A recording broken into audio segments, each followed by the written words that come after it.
Nice. So welcome everyone. I'm Claire. I'm the local foods coordinator with Alaska Farmers Market Association. I'm here supported by Cheryl from SNAP Ed and in Anchorage. And we partnered together to put together a SNAP authorization for farmers markets.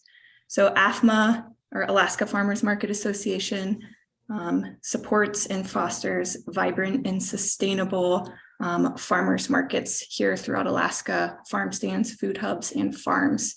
And at the root of it all, sustainability or regenerative agriculture begins with food access.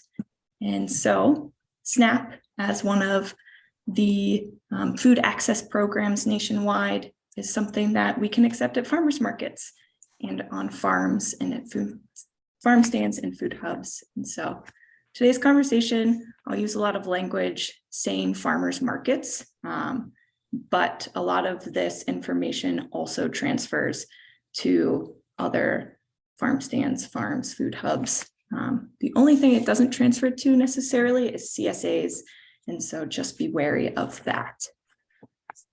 So I'm going to share my screen and get started.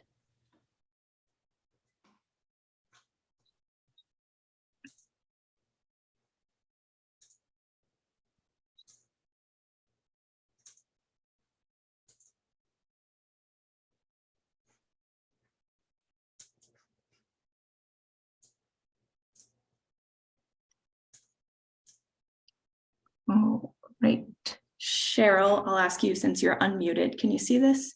Yes, looks great. Excellent, excellent, nice. So we're all here to learn about becoming a SNAP authorized farmers market. This is a how-to session, and so we'll focus primarily on what it means to assess your capacity to become an authorized market, and then touch briefly upon the application process to be SNAP authorized. That's also known as the FNS number application. It's a pretty straightforward application. And so I'm not going to walk you step by step through the application, but rather the ins and outs of capacity building at your market so that you're ready to apply and run from there. Cheryl will be talking and speaking on behalf of SNAP and making markets more welcoming in terms of SNAP outreach and education. So this is just a brief synopsis of what we'll be covering. What is SNAP? Assessing your capacity and commitment, the FNS application, frequently asked questions through those applications, and then a list of resources, again, that you all will have. I'll email it out after this meeting so that you can all click through those links that's on that resource page. So I'll hand it over to Cheryl. All right, thank you. And I'll just introduce myself briefly. My name is Cheryl Antonucci, and I'm a nutrition educator. I've worked for many years in child nutrition programs in Alaska, mostly in the WIC program and a little bit in the child and adult care food programs. And now I'm in a role as a SNAP Ed nutrition educator. And SNAP Ed is really the education piece of the SNAP program, and SNAP Ed works to help families who are eligible for SNAP to eat healthier. So I'm just going to talk a little bit about SNAP at the markets and a little bit about our SNAP participants in our communities. So SNAP stands for the Supplemental Nutrition Assistance Program, and some of you may remember when SNAP was referred to as food stamps. But it's the same access program, but now it's a little more modernized to reflect an emphasis on nutrition and nutrition education, and less stigmatizing to really focus on the nutrition assistance program. So nutrition program, or the SNAP the SNAP program is funded by the USDA Food and Nutrition Services through the Farm Bill that is reauthorized every 5 years. So right now, the 2018 to 2023 Farm Bill is the legislation that we're working under for the SNAP rules and the SNAP Ed program as well. So the Farm Bill is going to be coming up again after October of 2023. and it's going to be coming up again for reauthorization. So the Senate and the House Agriculture Committees will be working out the details of the Farm Bill. You might be hearing a lot about that, and to reauthorize it for another 5 years. So nutrition programs account for a large part of the Farm Bill. About 80% of the funding through the Farm Bill goes to nutrition programs. And what the Farm Bill does is it outlines the rules for the SNAP program. So it's based on the number in the household, where people live, the amount of food that people get is based on what's called the Thrifty Food Plan. And it's really about providing access to healthy foods for families who qualify for SNAP. And at farmers markets, families can purchase fruits and vegetables, meats and poultries and fish, dairy products, breads and cereals. When SNAP participants shop at the grocery store, they're also able to purchase like snack foods, non-alcoholic beverages. And we work at SNAP Ed to really help families to make healthy choices with their SNAP dollars and to understand about how to cook and prepare healthy foods. You can go ahead and go to the next slide.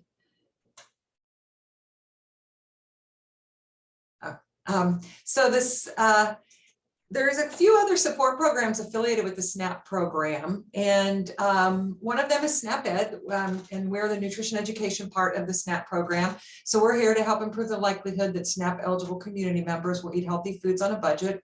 There's also SNAP ET, and SNAP ET works with families or works with SNAP participants who are required to do some education. It's called SNAP Education and Training, to do some education and job skills trainings.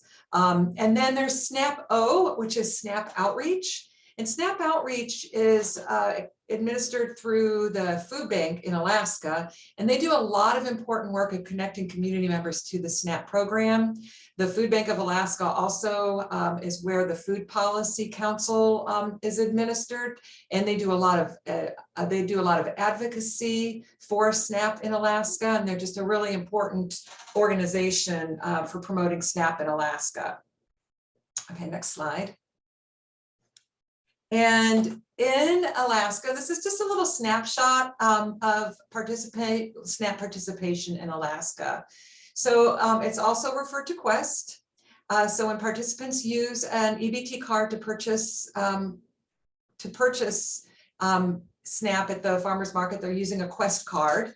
1 in 9 Alaskans are benefit from using the SNAP program to buy healthy foods. And currently we have 5 markets who are authorized to accept SNAP throughout the state of Alaska. So that's one of the reasons for our program today is to help increase the number of farmers and farmers markets who are accepting SNAP. You can see a lot of families are enrolled in the SNAP program. Most of the households who are enrolled in SNAP are households with children.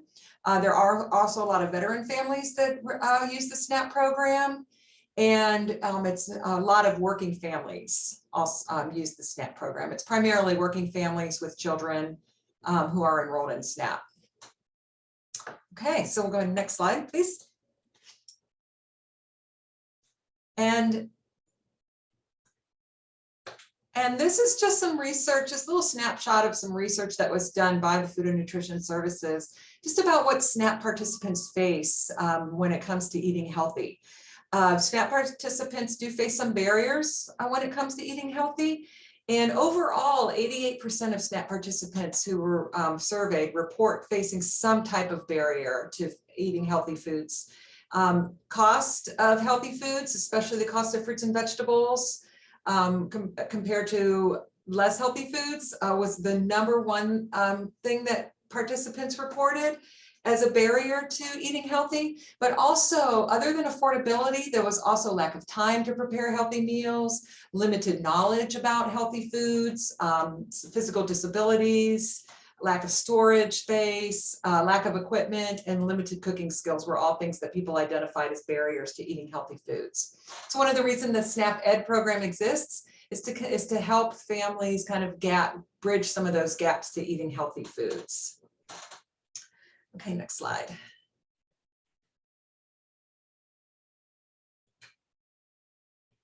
And go ahead, next slide, Claire. Thanks. So what can we do then as farmers markets to help bridge that gap is by accepting SNAP at markets really does help to bridge that gap and increase access to healthy foods. Go ahead, next slide. Now, this is just a little bit of a kind of a theoretical model on what is involved in increasing access for SNAP participants. There is the food access intervention, which is what we're here to talk about, is increasing SNAP at the markets, increasing availability, which means kind of managing expectations for participants and being a consistent presence in the community. Making foods affordable for SNAP participants, and some of the ways that we're doing that is with the WIC and the Farmers Market Nutrition Program, the Senior Farmers Market Program, through incentives. So just making it more affordable for families. And then is it acceptable? So acceptability means, like, are cultural norms being considered? Are their cultural norms represented when they go to the farmer's market to shop for foods? All of these things, the accommodations, what's the food quality like? Is there information for customers? Is there education? All of these things contribute to like what the participant perceives as their access to shopping at a farmer's market for foods. And then there's also the educational piece, like what are the participants' expectations? Can they incorporate, or they might ask themselves, can I incorporate this food into my diet?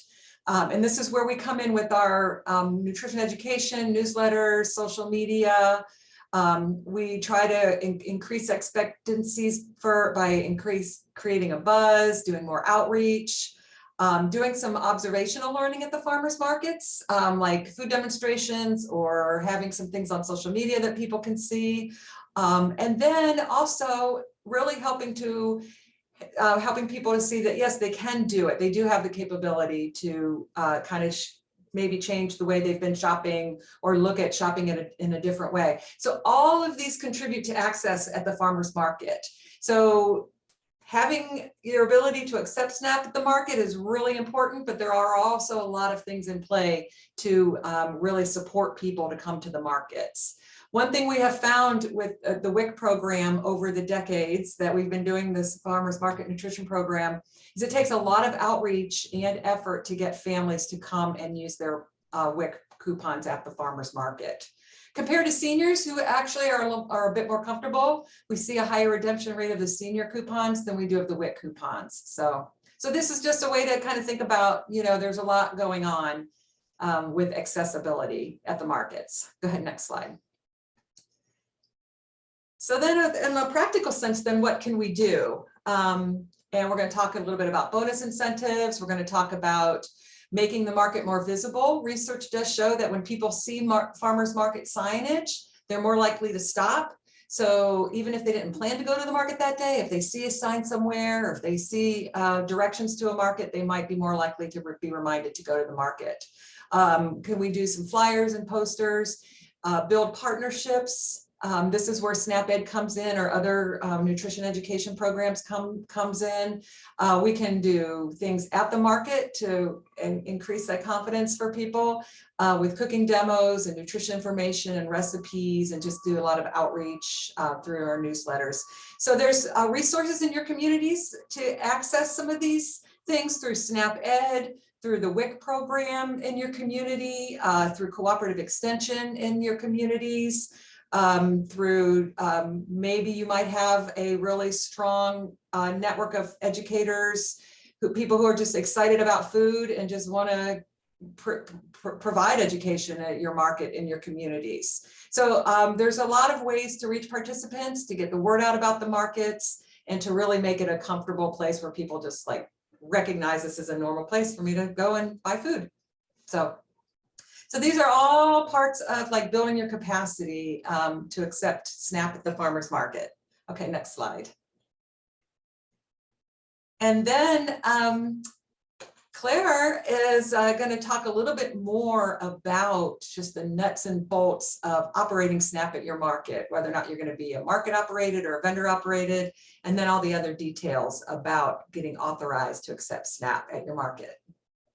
Great, thanks, Cheryl. Yeah. Before we move into the market nitty gritty, we just had 2 questions that are SNAP Ed specific that potentially you could address. The first question was, are elders eligible for SNAP, or is that a different program? Yes, seniors are eligible for the SNAP program. SNAP program is based on income, family's income. So the WIC program is geared towards women, infants, and children up to age 5, whereas the SNAP program is available for all different ages. So yes, seniors are eligible. And then the other question was, through SNAP Ed, is there funding for trainers to come to farmers markets and do direct teaching at SNAP approved markets? It depends on the community you lived in. So for example, with our SNAP Ed program here at the municipality, we're focusing on markets who serve basically SNAP eligible community members.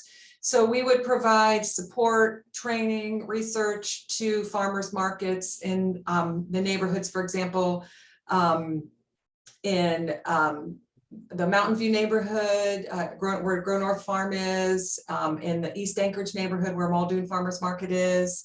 And we're hoping to do a little bit of support also in the Anchorage Farmers Market on 15th and Cordova, because that also serves SNAP eligible community members. And our main role is really to help improve the environment, to make it easier for SNAP eligible community members to choose healthy foods and to be able to access healthy foods. Great, thanks, Cheryl. And then this last question I can address, and then Cheryl, you can add if you have resources available for this, but are there SNAP accepted here stickers available to put on existing signage? I know that once you're SNAP approved, you can print any SNAP accepted here. There's resources that AFMA is working to put on the page, so you can just click a download print. But as far as stickers go, Cheryl, perhaps you might know. Yeah, so I know that FNS offers some materials, and they're mainly like posters and things to let people know that SNAP EBT is accepted at your farm stand. And you can also, make your own. I don't know if they have stickers, but I know that there are materials available through FNS. And then we can also work with the markets that we work with to help improve the signage and help improve just letting people know that SNAP is accepted at their markets. One thing I'll just say really quickly that we at SNAP Ed try to really do is align SNAP promotion with healthy foods, and which is easy to do at the farmers market because there's lots of healthy foods there. So we try and discourage like retailers and from advertising SNAP alongside maybe something that might not be a healthy food, like energy drinks or sugary drinks or things like that. So we do try to encourage promoting SNAP alongside promoting healthy foods. Great, thanks, Cheryl. Now I'm going to go into the more nitty-gritties of the market, and then I'll similarly answer questions at the end once I wrap up the application process. And so feel free to pop them in the chat or write them down, and you can unmute yourself at the end once we open the floor for questions. All right. So let's talk about market operated versus vendor operated. Today we'll be covering the market operated authorization process. Let's differentiate them first though. Market operated SNAP programs have a central point in the market where SNAP transactions take place. That's a single point, whether that's the information booth, market manager stand, but they take care of all transactions. They have one EBT processing device, so pretty much one card reader that processes all Quest transactions. And market operated SNAP programs require only one person or entity, more often than not the market manager or farmer's market owner, whatnot, to go through the FNS application process. So you might have attended a farmer's market in Alaska and just one vendor accepts SNAP or one farmer accepts SNAP. They're probably a direct marketing farmer. So they went through the process on their own. They filled it out as a farmer and not a farmer's market. And therefore they will have their own EBT processing device or transaction center. The reason I'm going to focus on market operated SNAP programs today is because more often than not in Alaska, it's hard to have access to cell phone coverage and or internet at our farmers markets or farms. And that is one thing that is required for an EBT processor or where you swipe your card. And so a market operated system requires just one person to have the technology and one person to do all the financing. So let's go into market operated SNAP programs. So I like to break it down first and then we'll go into each step. So let's think about assessing our capacity to accept SNAP before we want to think about step number 6, which is applying for the FNS number or Food Nutrition Services number. So the first thing we should think about is, do you have reliable staff and volunteers at your market? Determine if your vendors that sell those SNAP approved goods that Cheryl mentioned, veggies, fruits, breads, wheats, cereals, dairy, fish, poultry, and meats. If you have 2 vendors that sell that, you're eligible. Step number 3, determine if your market can support EBT processing equipment. I'll talk more about what this processing equipment is, but that more so has to do with that connectivity barrier. Step number 4, visualize a market redemption system. So what happens once a Quest card is swiped? Where does the money actually go? We'll talk about that. Step number 5, determine if your market staff and volunteers have the capacity to record daily SNAP transactions. So do your staff or volunteers have the capacity to manage all transactions? And then the last step, if you answered yes to most of those, will be to apply. So reliable staff and volunteers. Pretty straightforward.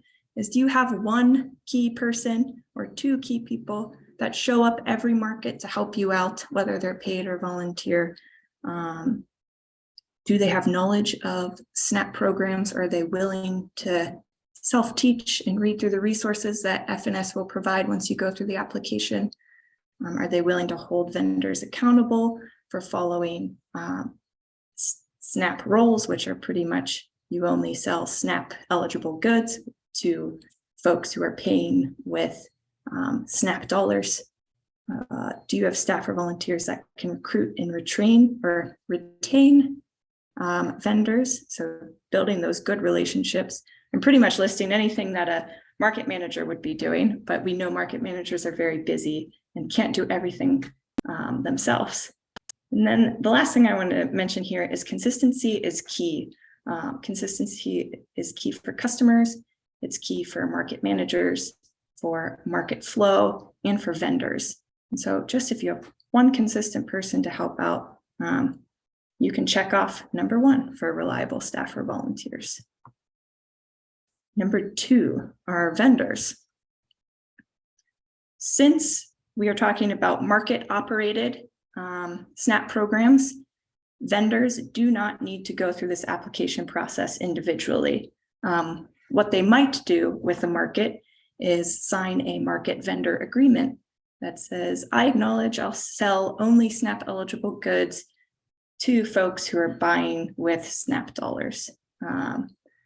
Vendors, like I said before, you only need 2 vendors who sell primarily those SNAP eligible goods to be a SNAP authorized farmers market. If you have craft vendors at your market, that is okay. They cannot sell their goods, however, to folks who are purchasing with SNAP dollars.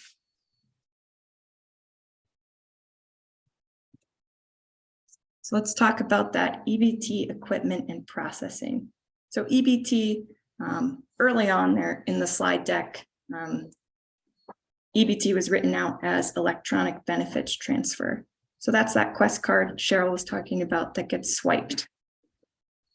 And when we swipe a Quest card, we can't just swipe it in our Square system, or if you already have a processor that processes credit cards and debit cards.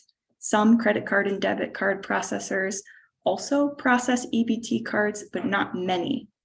And so one of the biggest things the market is in charge of acquiring during this SNAP authorization process is this EBT processing device. If you've been doing self-research out there and looking around on the internet, you might have seen MarketLink as a resource for this. MarketLink offers a first-year quote unquote free trial of a processing device and third-party processor for all those Quest purchases.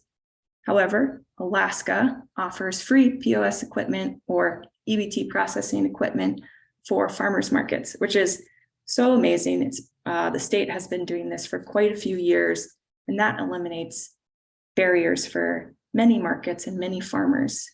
And so what you'll need to do is contact the Division of Public Assistance, call them, say you've applied, you're waiting on your application FNS number to be approved, and they can go through moving that forward, the process of acquiring POS or EBT processing equipment. I will say that all processing equipment requires reliable cellular data or internet service. And so if your market has neither of those, I'm not sure if the Division of Public Assistance has the means to assist with acquiring that, but you can reach out to me and I can help provide resources if you do not have cellular data or internet service. So that's EBT processing equipment. If it seems a little confusing, the next slide will kind of clarify why are we needing to swipe Quest cards at one spot. So the reason under SNAP authorized, or sorry, under market managed SNAP programs, we have one point of sale system that falls under a market currency system. And so you have a SNAP customer who comes to the market information booth, swipes their Quest card. If they purchase $18 of market currency or want to purchase $18 of produce, any SNAP eligible goods, they'll swipe at the market's EBT processing equipment. And then the market has the opportunity to give out tokens, which is what Homer Farmers Market uses as their market currency. And so they would hand out $18 in tokens that could then be used at farmers markets or farmers booths as cash. And so your tokens would act as cash in that situation. They don't need to be wooden tokens. Market currency could be paper vouchers or receipts. The most important thing to do for the redemption system is keep track of your tokens, vouchers, receipts. And that is because it is pretty much cash. You want to treat it like cash, keep it safe, keep it locked up, keep good track of it, because market-wide redemption systems, once you lose track, you can start to feel like you're losing track of all the systems.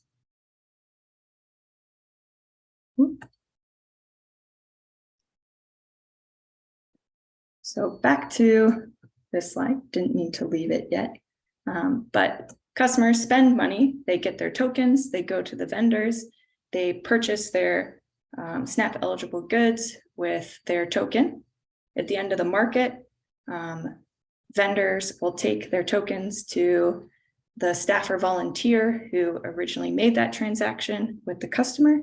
They'll count it out, and then they are in charge of reimbursing their vendors. So the market is in charge of reimbursing the vendors in this situation.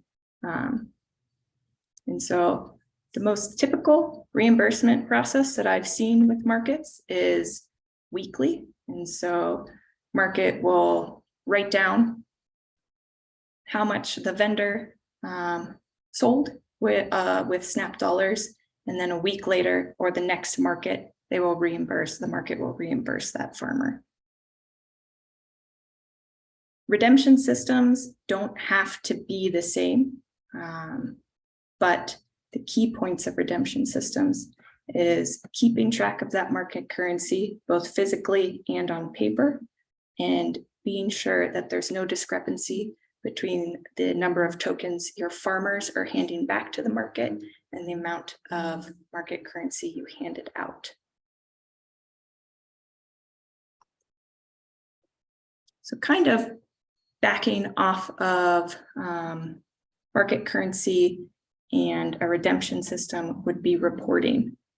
And so it's really good habit to think ahead when you're thinking about applying to be a SNAP authorized market in terms of, do I have the capacity to do this? Does my market have the capacity to do this? So more likely than not, if your market has the capacity to create tokens and vouchers and hand them out, you will most likely have the capacity to report all of that data. And so reporting is not so technical in this term. It can be as simple as writing down transaction number, customer number, have they used their Quest card at the market before, how much they bought, how many dollars worth of market currency did they buy, and then at the end of the day, how much market currency you got back. That's a daily EBT transaction log, a very basic one. You can get really detailed in your reporting, especially if you're a market that has the capacity to write grants and really stretch out your food access. Another log that's a really important one to keep is a vendor reimbursement log. And that one is more so what vendors are regularly selling SNAP authorized good and participating in the market-wide SNAP program, as well as when you reimburse them and how much you reimburse them for.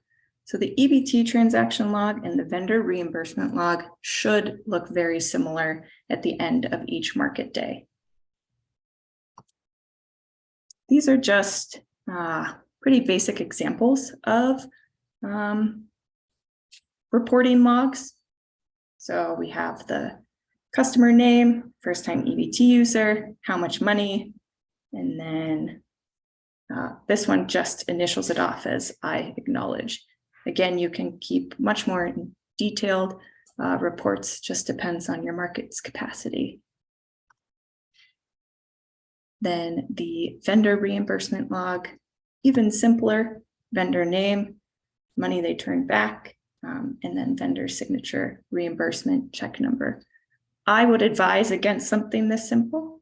I would say something I would like to see in this log would be the tokens or vouchers or market currency that you collected from that vendor, so that you can compare it to your transaction log and make sure there's no discrepancies where that physical market currency has gone. So we just went through step 1, 2, 3, 4, and 5. Again, if we went through those steps and you felt as though, I think I can do that, I'm pretty sure I can do that, or maybe not in this year for the market, that is okay. I will say AFMA has the resources here to help support you. We have resources to help get markets off their feet, especially when it comes to creating market currency or those tokens and vouchers and whatnot. And that tends to be the biggest expense here in Alaska for a SNAP authorization process, is that creation of market currency, simply because our EBT processing equipment is free from the state. If you were in another state, or if you've been doing self-guided research on SNAP authorization, you might have seen that the EBT processing equipment can be most expensive, but it's really getting your feet off the ground with that market currency and then the time put in by your staff or volunteers. So let's go to the thing everyone's been waiting for, is the actual application. The FNS application is, as Cheryl mentioned, hosted by the USDA. And so in order to fill out an application, you need a USDA account. That is free. I'm going to share this slide deck once we finish this meeting, and these are all linked. So you can just go in, click USDA account, create one. You really just need a few personal details to create that, and contact information for the USDA account. The nitty-gritty information will come with the FNS application that I like to say you might want to consider gathering beforehand, before you consider applying. So details that the FNS application requires is the date your market opened, the ID of the responsible official. And so that'll be the person filling out the application for your market manager, so on. Business license, if applicable, not required.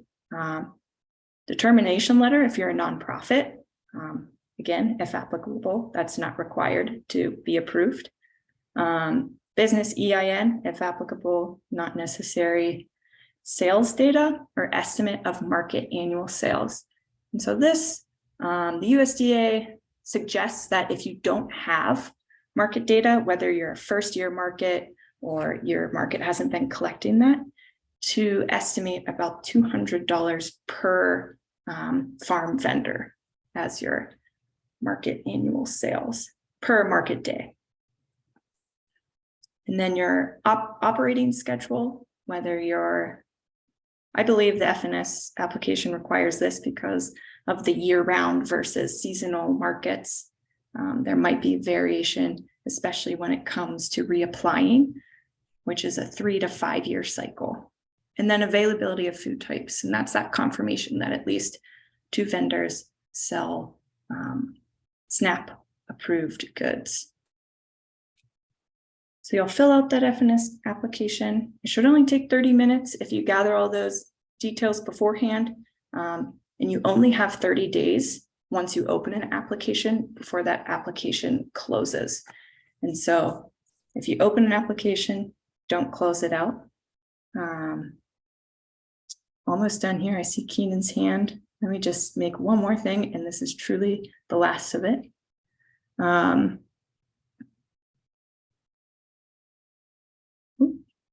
you'll be able to check back on your application status. USDA says anywhere between 2 and 8 weeks for approval.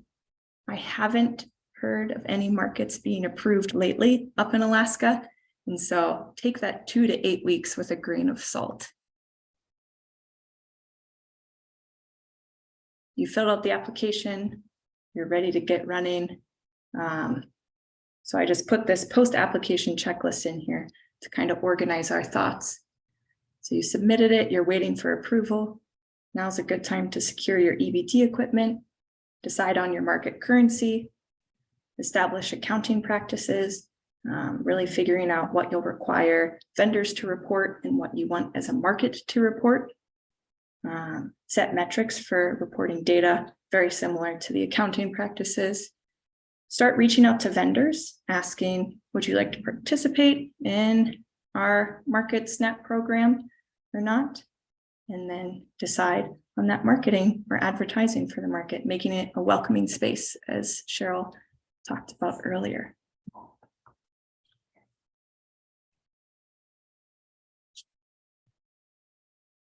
Okay, so let's see.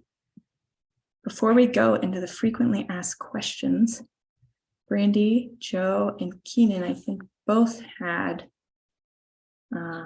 more specific questions. And so let's see, Brandy, Joe, why or how an EIN isn't necessarily needed?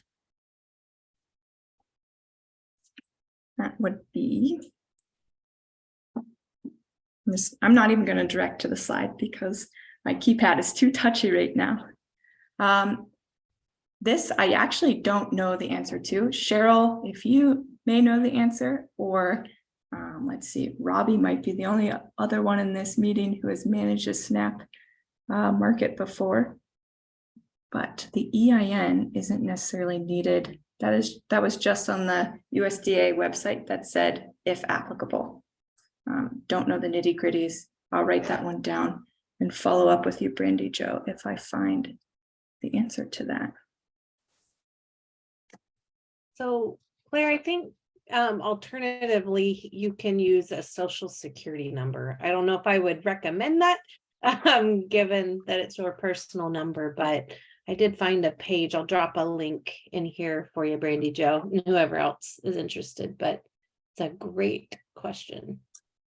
Yeah, thanks, Robbie. Thanks for that. And yeah, Brandy Joe, onto that, you could use a social security number. That's where that appointed official is. And the appointed official is meant to be held accountable for anything that takes place under this FNS number. And so that could also be why they want the specifics of the EIN so they know who to hold accountable. Let's see, when registering for a USDA account, what type of user am I? You are not an employee or a contractor, you will be a customer. Let's see, Keenan, do you still have a question? Yes, I do. For the for when registering for an FNS number, is it attached to like the market itself, or can it be, is it attached to like the organization, say, that's like supporting that market? Like, for example, like Grow North Farm, we're changing our FNS number this year, and in previous years it was registered under Anchorage Community Land Trust, but now we're transferring it to Catholic Social Services. And yeah, I guess I'm curious if we should apply just for a new FNS number for Catholic Social Services, or just transfer the existing one to like a different like ownership under Catholic Social Services. Yeah, I think, Keenan, that is chicken or the egg question. Who will leave first, the appointed official or Catholic Social Services? Mm-hmm. In this situation, I want to suggest going with a larger entity rather than an individual, just because life happens, and Catholic Social Services should have more of a foot on the ground than just one person. Right.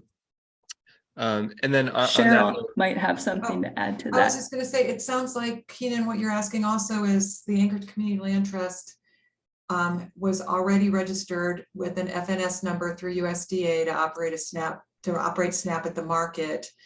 But now the market is under basically new ownership under Catholic Social Services. So from what my understanding of, because I've been doing a lot of looking into this per your questions about it, and it sounds like that your organization now would need to apply for an FNS number. Mm-hmm. And that's what it looks like. And then it also looks like in order to operate in more than one location, unless, I was just kind of trying to figure this out through USDA, through their process, that each, like if you were to operate, for example, say at a different location, like on Saturdays at a different site, then it sounds like that you might need an FNS number for that as well, other than operating under one FNS number. It sounds like if you have like a chain store, like 10 stores, the way that I read the USDA information, it sounds like if you have like 10 stores or more, then you can operate more than one store under one FNS number.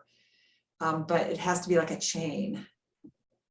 So I don't know if you've learned anything different than that. Yeah, I haven't looked into it anymore, but yeah, sure. I might have mentioned to you, because we were thinking this year about opening up a farm stand through the Catholic Social Services food pantry, and then just having at least like one day a week at like the actual food pantry, where we have a table selling vegetables and taking double up SNAP there.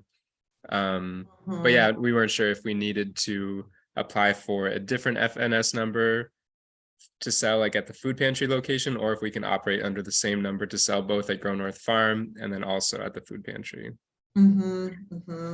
Yeah. Yeah, Keenan, my understanding of that is if it is a reoccurring, and so you have a set schedule to both of those dates and locations, and you're operating under Catholic Social Services Mhm. as Grow North Farm, that is allowed. Okay. Okay, yeah, that's helpful. Okay, cool. Thank you. Yeah, and guys. I didn't see anywhere where there was a process to transfer an FNS number. It looks like it's something that you guys have to apply for an FNS number under your organization. Okay, yeah, I did have some email exchanges with somebody named Bobby Lyons. Is that a name that you guys recognize within the USDA office? It actually sounds familiar. I don't know exactly. Yeah, so he's with FNS. I don't know where he's based or anything, but he was the one that was kind of advising us on the transfer. But yeah, it almost seems like more clean cut to me to not really do the transfer, but just maybe have ACLT like cancel their FNS number with Go North Farm and then just have CSS apply for a new one. And I think that's where that employee identification number comes in, because you guys are a nonprofit and you have an employee identification number. So that's where that would come in when you apply as a market to accept SNAP. Okay, thank you. Great questions, everyone. Great questions, Keenan. Let's see. I don't see any more specific questions just yet. A few USDA addressed questions that seem to be pretty common. One that I want to address is there an expiration time to accept SNAP after receiving your FNS number? And that answer is no. Usually every 3 to 5 years, you will have to renew your application. But if, again, you're a market that's building your capacity and you say you're a newer market, you apply for that FNS number, you get approved, and you aren't approved until June or July, you can wait till next market season to start executing your SNAP program. It doesn't have to happen right away.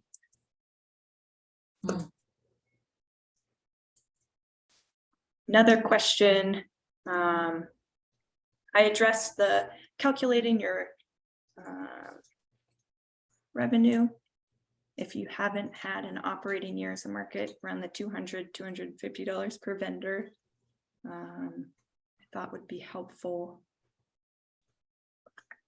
Market reimbursement. So I mentioned earlier that the market is responsible for reimbursing vendors. The USDA is responsible for reimbursing markets, usually a 1 to 5 day turnaround. And so that's something to consider as you're going through this process is, does your market have financial resources to support a 1 to 5 day lag? Do your farmers have the financial resources to be reimbursed on that weekly basis as well? And so that's a whole reimbursement topic. And those are just things to consider as you're going through the pros and cons of becoming SNAP approved. Something I also would highly recommend is keeping close track of how many hours you put into this process, application process, how many hours your staff or volunteers put into your market program.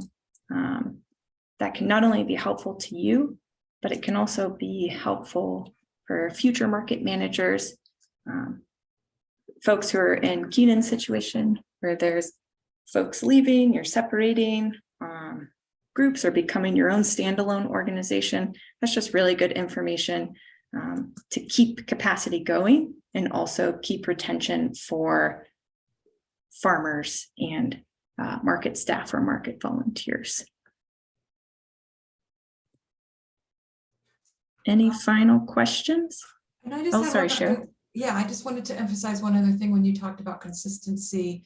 You know, what we have found over the years in working with WIC participants is it takes a lot of trust building to get participants out to the market. And if they're, and so we really try to manage expectations early on with participants to let them know, for example, what is available in June, when is the best time to come to the market.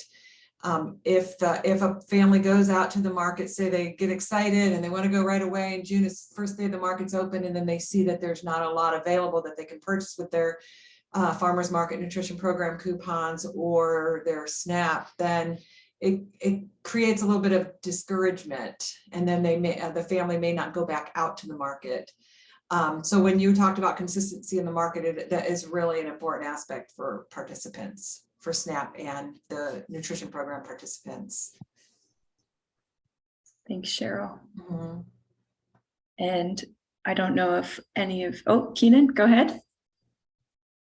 Yeah, sorry for hogging the mic, everybody, but just feel like I have a lot of thoughts on this. It's something I reached out to the WIC office recently about this, and because yeah, Cheryl, you're so right, talking about the consistency and how important that is. And we're like going through the process right now of applying for like getting all of the Grow North farmers set up to accept WIC this year.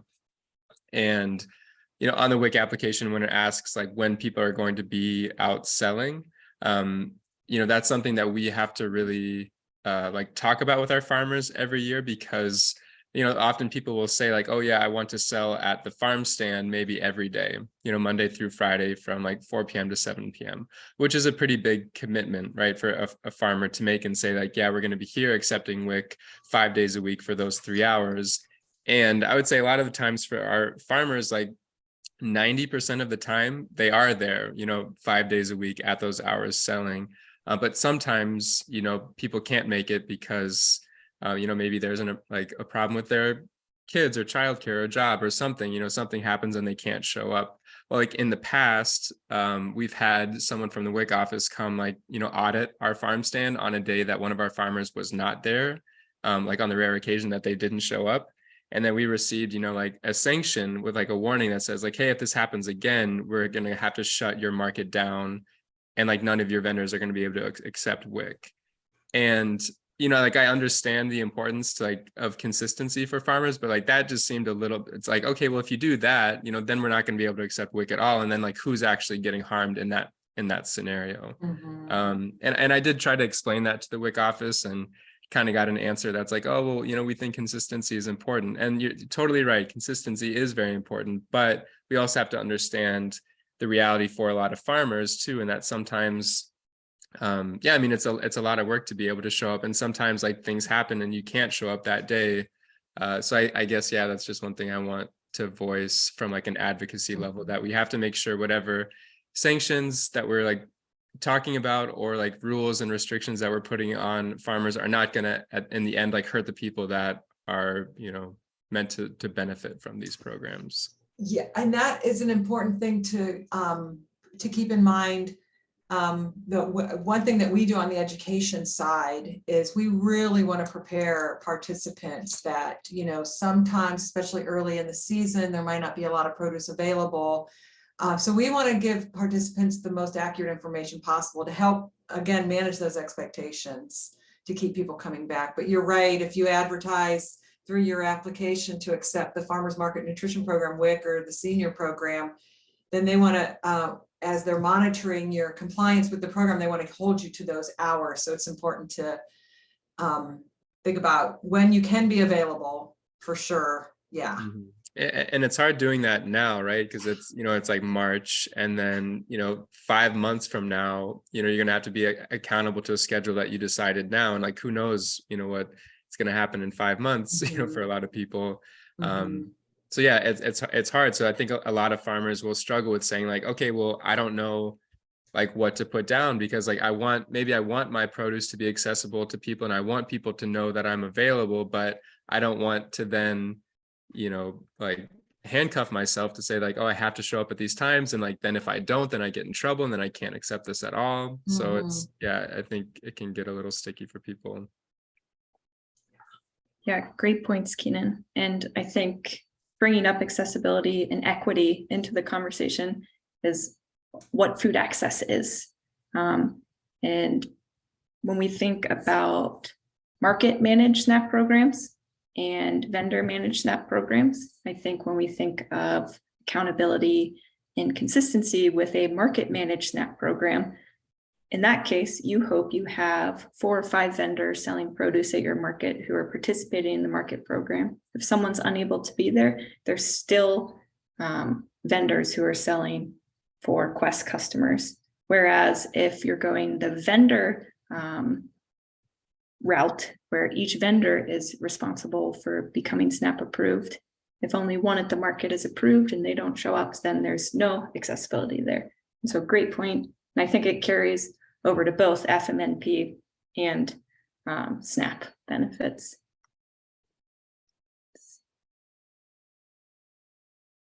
If you don't know what days your market will be open, estimate your market days open. Rough estimate. If you know it's not going to be on a Tuesday, don't put a Tuesday. If you think it's going to be weekends, guess weekend. And I know the start of our season and end of our season is always variable up here. And so yes, you can guess that. Great question. Awesome, everyone. So let's see, these resources are just a few quick clicks.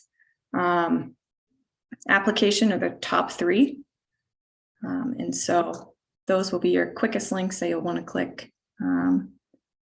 And then feel free to contact myself if you have any questions throughout the application process. If you have questions regarding, am I actually fit to host a market-wide SNAP program, anything, I'm here to answer.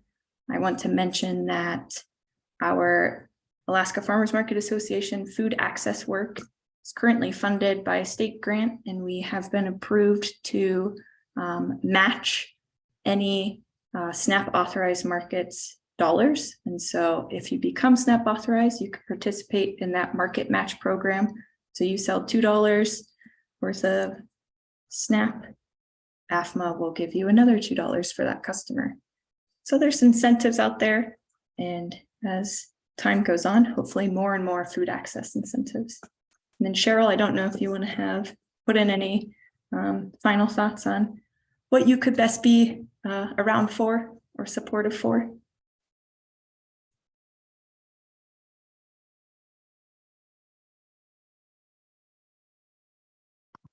There we go. Thanks.